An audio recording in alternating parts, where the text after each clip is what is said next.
বের হয়ে যা আমার বাড়ি থেকে। তোর ছোট ভাই সরকারি চাকরি করে আর তুই এখনো বেকার, আর কখনো এই বাড়িতে আসবি না।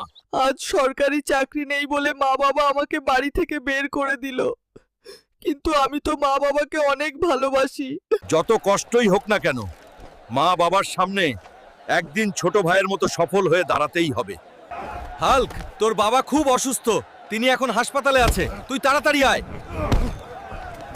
স্যার, আমার বাবার কি হয়েছে? হালকা সাহেব, আপনার বাবার একটি কিডনি নষ্ট হয়ে গেছে, ওনাকে সুস্থ করতে এখন 5 লক্ষ টাকা লাগবে। আচ্ছা ডাক্তার, ঠিক আছে, আমি টাকার ব্যবস্থা করছি, আপনি অপেক্ষা করেন।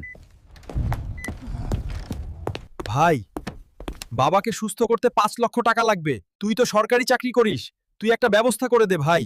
বাবা এমনিও বুড়া হয়ে গেছে, আর কিছুদিন পরে এমনিতেই মারা যাবে।